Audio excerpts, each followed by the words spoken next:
Any questions online, Walt? Not yet. Okay. Yeah, we encourage you, if you're online, you have questions, just put them in the chat, and Walt will be your voice. So we'll have voice from across the state. So what we're going to look at now is each component of the Connect the Dots, and you have in front of you or on your computer, you have a copy of the poster, and you can follow along as we do the next 4 sections if you wish. If you look on the back of your poster, it tells you about each one of these dots and some of the components that we're going to talk about today. So looking at the first one, we're talking about how to ensure supportive environments for our children. In other words, we want to look and make sure that the environments that we have, whether at school or at home or wherever, playground, that it's designed for the children and really not for us, but for them. So we're going to look at their behaviors and see if they're telling us if they're comfortable in their surrounding, or if they perhaps need extra help, need extra time, need my help to make a transition more smooth. So I'm really going to watch their behavior and see if they're getting the cues that they need from the environment. Some of the tools in our toolbox that we're going to talk about today, I'm sure that you all use lots of these. This may be review for some of you. It may be new for some of us. And we're going to share together how these tools work for us. Some of the things that we're going to look at in ensuring supportive environments is some of the schedules and routines we have, some of the tools we have for starting and stopping activities, setting limits, engaging activities and surroundings that are there for our children's needs, and having age-appropriate expectations. And really, at this point, I want to look and see if the children are telling me, yes, this environment works for me. It's my size. It meets my needs. That's what their behavior is telling me, or not. So we're going to look at some tools that will help us do this. The first thing that we're going to look at is it's important to have as many visual cues as we can. We know that our kids learn lots of different ways. They learn visually, they learn auditorily, they learn by doing. So this is an example of some visual aids. We want to have schedules as much as possible that show children what's coming up and what's happening in their day. So we can either have a schedule where we have the children's real pictures, which is a great way for them to identify, simple pictures of them with simple word activities, or we can have a schedule like this that Brooke is showing us that has more generic pictures and directions. And how we can use these, as you know, is when the children come in for the first part of the day, they see their whole day in front of them with what's coming up, they know what's happening. And as an activity is completed and closed, we can close the door and they know that that is no longer an option and it's time to get ready for the next activity. So it's a really helpful way for them to see visually what's coming and to know what we expect. So any kind of visual schedule there, or this kind of visual schedule as well. Another important tool that we can use for ensuring supportive environments is to limit surprises. Some flexibility is a great thing. We also don't want to spring a lot of surprises on children because that will throw them. It throws us as well. And we want to explain when changes are coming. So one example is if I get to work in the morning and I know it's going to be a rainy day and I know we're not going to get to go outside, that is an option that's coming off my calendar for the day. So instead of having a sunny day, I'm going to have raindrops on my calendar for the time that we usually play with gross motor time. So they know when they come to school that, you know, instead of going outside today, we're going to play in the gym because it's a rainy day. And if the weather changes during the day, we can change our schedule as well, make it flexible so that we can let them know it's either a sunny day or a rainy day activity. Another thing that we can do is we can explain when changes are happening. There can be some exciting new things that happen during the day. It's not so exciting for children if suddenly their routine changes and they have no advance warning. So if one of the dads comes in the morning and says to me, you know, I'd love to come back at lunchtime and read them a story while they're eating, that's a wonderful thing. I also want to build it into my routine so that they know ahead of time that it's coming. So I might put on my schedule at lunchtime, I might put a picture of that dad by the lunch schedule and begin to tell the kids in advance. We've got a dad who's coming today at lunch and he's going to read to us so that when that time comes, they're ready and they're prepared and Johnny doesn't freak out because his dad walks in and he's not sure why. So it's important to limit those surprises and take time to explain changes when before they're going to happen. Any other examples that you all think of along these lines that you've done?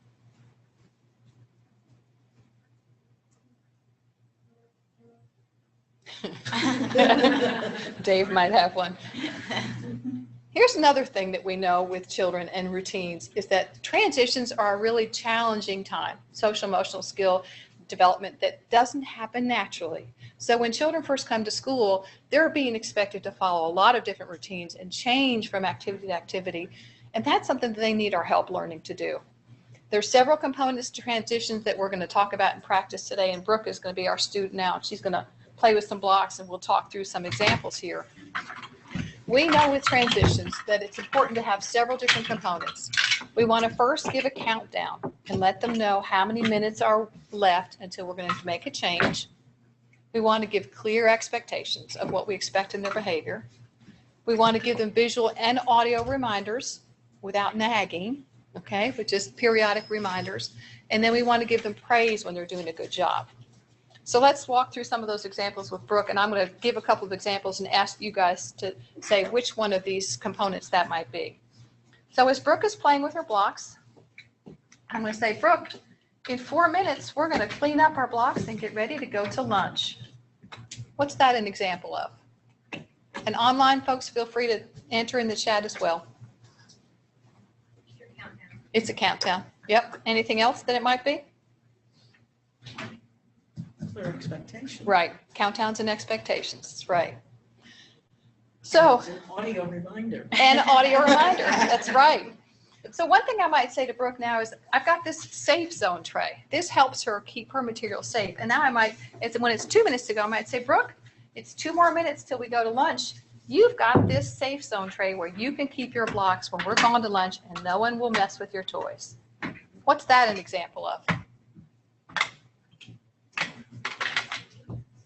Pardon? Clear expectations. Clear expectations. Yeah. We're also using a real object to help her make a transition. Okay. And now I assume this isn't happening for all the other kids. You aren't doing this for every kid in the group. Just the one who needs it, actually. Right. If they all need it, Yeah. 20 cookie sheets. Yep. Whatever it takes. Right. So now, as she's still playing and she's using her tray, I might say, Brooke, I really like the way you've got all your blocks on your tray and you look like you're ready to go to lunch. Great job listening to my directions. What's that an example of? Praise. And we want to heap on the praise. We'll talk more about that later. But she's following directions, doing something that she might not necessarily quite have wanted to do, but she's following our directions and getting ready to make a shift. So all of these things are important components that we want to teach our children. Another important part of having a supportive environment is to use real-time examples. Children don't necessarily understand, oh, we'll do that in a while, or we'll do that in a few minutes. They may not understand what that means. A lot of times we don't know what that means. We want as much as possible to use real concrete examples when time is of the essence. We encourage you to buy a huge clock like this so that children can see what the time concept actually looks like, and we can use it throughout our day to let them know what's coming. So for instance, if it's a sunny day, what I might say to the children is, when the big hand gets to the 3, that's when we get to go outside. So we can use this throughout the day, teaching them when the big hand is wherever, what's coming up next. It's a great visual reminder. And it's a good way to kind of reflect back to the child to help get that thinking back in. Is they might say, is it time to go outside? And you could say, I don't know, is it? And then you're allowing them to start, well, I guess I could have looked myself, you know? Yeah. Another great example is, and I'm sure you all use these in your homes and classrooms, is to have timers. So that when children are in a certain center playing, when they start playing, we're like, okay, you have 5 minutes in the computer center, you start the timer, and they know, they learn quickly that when that timer goes off, they have to leave and someone else is coming in. And the kids they're waiting know that when the timer goes off. So it's a more objective gatekeeper than us going, oh, it's not quite time. They don't know what not quite time means.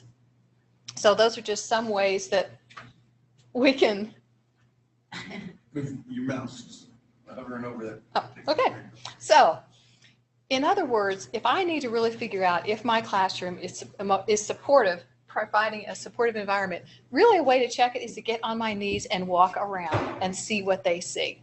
It's sometimes scary what I see when I'm down on my knees and looking around, but that's where they are. So if I really want to know how it's supporting them, that's what I do to check. So let's look at some pictures and see what you all think What is this environment telling our children? Online people, feel free to chime in. Chaotic. How so? Just a lot of stuff going on in one area. Yeah, there's a lot of stimulation there, and a lot of visual stimulation. A participant online said, run. Yes, that's exactly what I think. This is like, go for it. Run around, be wild, right? There's no dividers here. It's a wide open space. It's telling them to run. Dan online says, no organization. Yeah, Virginia says, overstimulating. yeah. You're getting the idea. Great. Virginia also says, don't know where to start first. Yeah, exactly. It's not very good. It's an open book, which is not helpful to children. It doesn't help them organize and plan their day. Great. What is this kind of a environment telling children? Shows them they have a place. They have a place to specific sit. place. Mm-hmm. What else? How do they know where to go? I guess their pictures. Their own pictures. Yep. Children love to see, we all love to see pictures of ourselves. And you can fix a picture of them, and this can be used throughout the day. It can be their circle time picture, it can be their snack chair picture, a variety of things. They love to see pictures of themselves. Online participant says, I belong here. Yes, that is the message we want them to get. Very good. Virginia says, helps them to know which spot is theirs. That's right. Yep.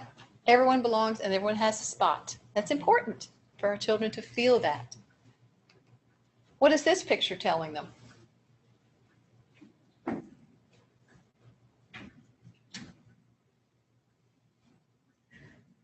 When you put them on the floor, it's directions to get somewhere. Right? But So I don't these know are on what these is are that on the floor. And what do you think these picture the Go little stand on number 7 or go stand on number 2. right? Oh, that's just standing in line. It tells them which place is theirs. Jenny says, how to line up, which direction to face. Yeah. Yes. How far apart you should be from your friend in front of you. Yes. Jeffrey says, this is the way. Yes. You guys are sharp. Great. And while this seems really simple to us, 4 footprints on the floor, this is the kinds of stuff that our kids are learning and that they love. They love to have a card that's theirs.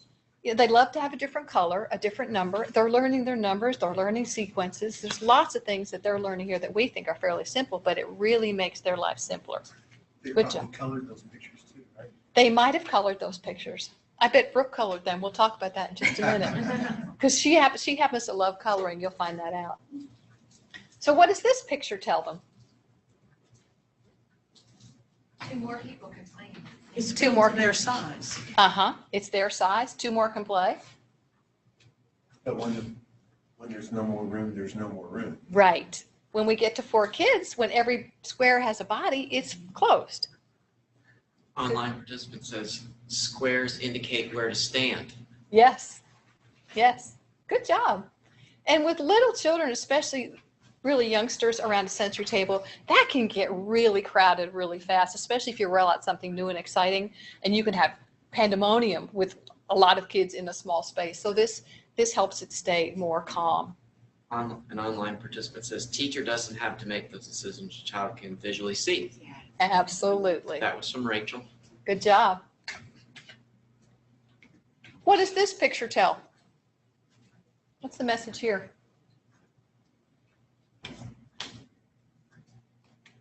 Those are the only people that are allowed in block center. No one else can go over that. Well, it's saying that there's 3 there. How many more people could fit? 1 more could fit. It's their real pictures again, so we know who's in there. What area is it? Block area. So we know in the block area there's 4. In another area there might be more or less. Computer area might have 2. An online participant says, who is allowed to be in the block center and 1 more could fit?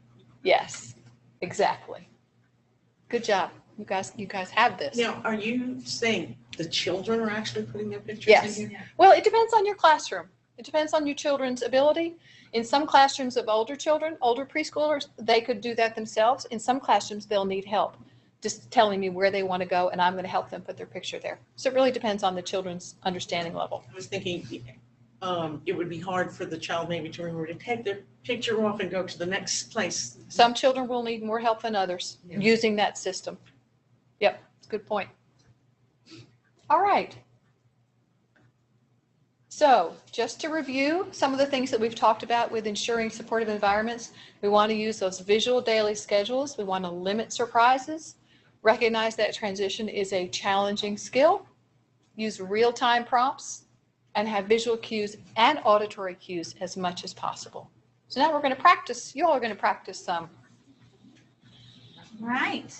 So we're going to connect some dots. Does that sound exciting? All right.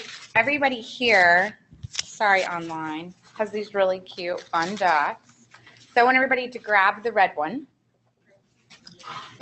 And I want you to work with your partner or in tables of 3, or if you're joining us remotely, then you'll do it individually. And there's a place on your handout that has this picture, hot button. And I want you guys to think about a scenario like Caroline and I acted out, where you see common hot button behaviors. And I want you to write it on your red hot button. So for us, it was throwing a fit when it's time for lunch. So this is the hot button. And what we're going to do is, as we walk through each of the 4 dots, we're actually going to connect the 4 dots to the hot button behavior or scenario that you choose. So pick something that you are really interested in correcting that's happening in your room or in your house or with a family that you're working with. And let's think through this a little bit. So take a moment and come up with your hot button. The second assignment is to think about what could you do in the environment that might prevent or reduce that challenging behavior from happening. So somebody give me an example of what I did with Caroline in her environment to prevent the tantrum when I said, time for lunch. Countdown. I did a countdown. One more. What was it? The countdown was 1. Give her a choice. I gave her a choice. Gave her a choice. Repeated time prompts. Other Reminder. comment. Okay. So what I did in her environment to ensure a supportive environment is I provided her a countdown, I gave some choices, and I did time prompts. So I want you to come up with your hot button behavior and also your blue dot. We're going to add everybody's blue dots to the front, and Walt is actually going to collect them from our online participants. If you don't have a scenario, we've provided 3 scenarios in your handout. Feel free to just pick one of those and work off of that if you don't have a challenging behavior right there on the tip of your tongue. We'll give you guys about 2 minutes.